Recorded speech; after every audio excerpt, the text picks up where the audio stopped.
Oi pessoal, estamos aqui mais uma vez para esse bate-papo, agora vamos falar sobre tipos de fibra e como que elas entram naqueles sistemas energéticos em que já tem um outro vídeo. Se você não assistiu, você pode assistir lá na página do Dudu, @Dudu_LPO, ou na Centro Fitness 98 ou na página da Fitness Coach, tá? Só fazendo um resumo rápido, a gente falou sobre os sistemas energéticos.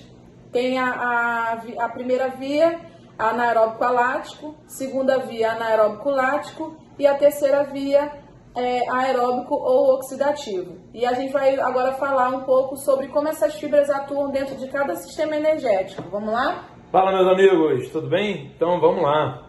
Então, galera, a gente estava falando sobre o sistema energético outro dia, e aí dona Viviane Neves pediu para a gente gravar esse vídeo aí para explicar como é que cada fibra, né? Como é que trabalha elas, em que tipo de estímulo, qual tipo de treino, né? Então vamos lá. Bom, meus amigos, a gente sabe que o músculo ele tem uma característica que ele não é todo homogêneo, ele tem vários tipos de fibra muscular lá dentro dele, né? Tem fibras que são de ação mais aeróbica, mais oxidativa. Essas fibras normalmente são menorzinhas, são pequenas. A gente tem um tipo de fibra que tem uma característica intermediária, é um pouquinho aeróbico, mas também um pouquinho de força. E a gente tem uma característica de uma fibra que é puramente força, explosão, velocidade, tá? Então vamos falar delas, né? Então, quando você dá um treino basicamente aeróbico, um treino cíclico, você estimula esse primeiro tipo de fibra, que é o tipo 1, é a fibra de resistência, aquela pequenininha que eu estava falando com vocês. Ela tem uma característica mais aeróbica, né? Agora, se você tem um treino intermediário, como um treino de hipertrofia, normalmente na sala de musculação, aquela série de 8 a 12, você normalmente estimula esse tipo de fibra aqui, a 2A, porque ela tem um pouco de resistência, mas ela também tem força, né?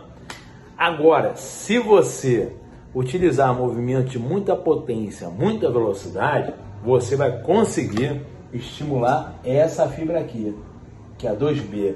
Ela é a fibra nobre, vamos dizer assim, o filé mignon do músculo, tá bom? E essa fibra tem uma característica muito importante.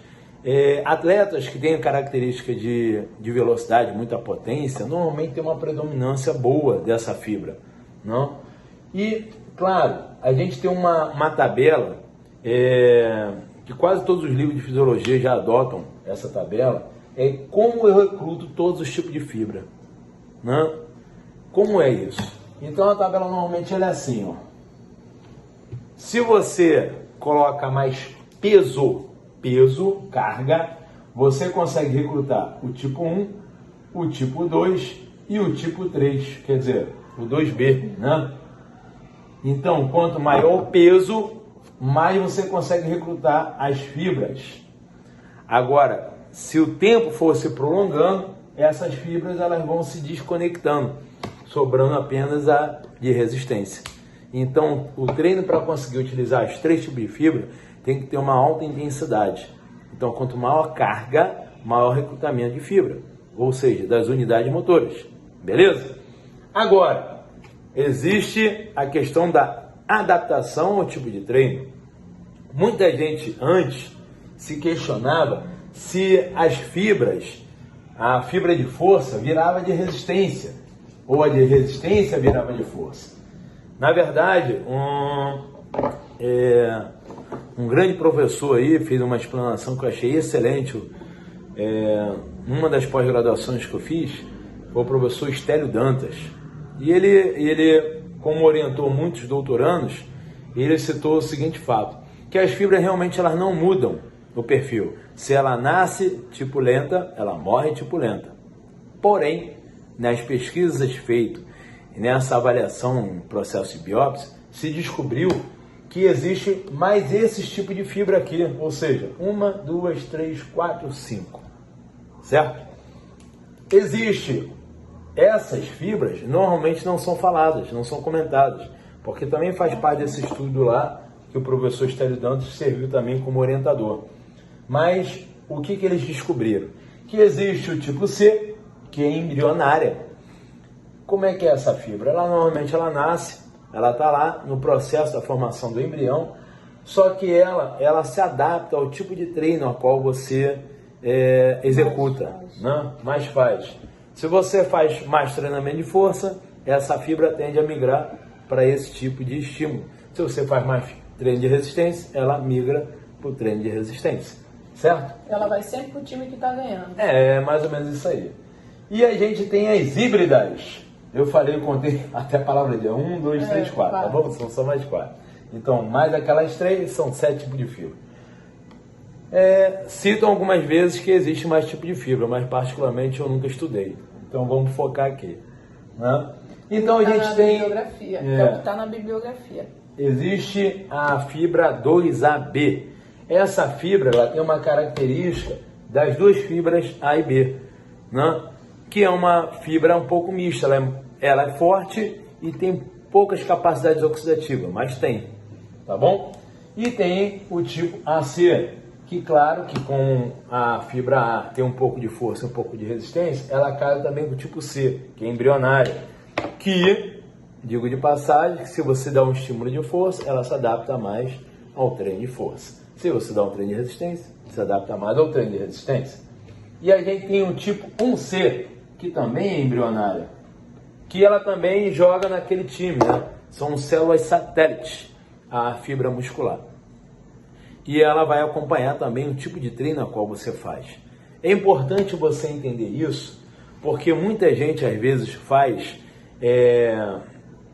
uma seleção prévia da genética, e às vezes isso não é levado em consideração quando você treina alguém, né? Você fazer um processo seletivo, acho que de um atleta, ele vai muito mais longe do que isso. Eu já tive atletas de levantamento que eram brilhantes, garotos que tinham um grande potencial, e acabaram que não continuaram treinando, né? Ou seja, encerraram a carreira esportiva. Se eu fosse levar em consideração que só aqueles atletas seriam meus atletas, eu teria fechado os olhos para muitos outros que chegaram muito mais longe e que naquele momento talvez não tinham o mesmo potencial. É muito importante falar isso porque às vezes você faz qualquer treino ou seleção genética que possa ser, mas o ambiente a qual você expõe aquele atleta vai fazer muita diferença naquilo que ele quer se tornar, né? Por que eu estou dizendo isso? Se você, uma pessoa que não tem características de força, se ela treinar força, ela ganha força, certo? Então, se você treinar um atleta com todas as características técnicas do movimento, ele pode não virar campeão mundial, mas pode se tornar também um bom atleta. Claro que o feeling do treinador faz muita diferença, tá? E isso eu estou dizendo porque normalmente no primeiro dia você já sabe que aquele atleta tem boas condições para o levantamento, no caso do nosso esporte, né? Mas isso aí é só vamos dizer assim, uma vírgula, né? Talvez nesse parecer técnico que a gente está conversando sobre esporte. O importante é vocês saberem que existe tipo de fibra diferente e ela se adapta a cada estímulo a qual você vai proporcioná-la, tá bom? Hoje eu quero fazer um agradecimento especial ao meu amigo que mandou essas camisas pra gente, nosso amigo Paulo, casado com Dona Milena Low Carb. A gente está usando aqui a camisa em referência ao meu amigo, que fornece a coisa mais importante do mundo, água potável, tá bom? Meus amigos, um abraço, espero que tenha servido de alguma coisa. Qualquer dúvida, manda lá no direct, tá bom? Tudo certo? Beijão, tudo certo. Beijo no coração, galera. Valeu! Tchau.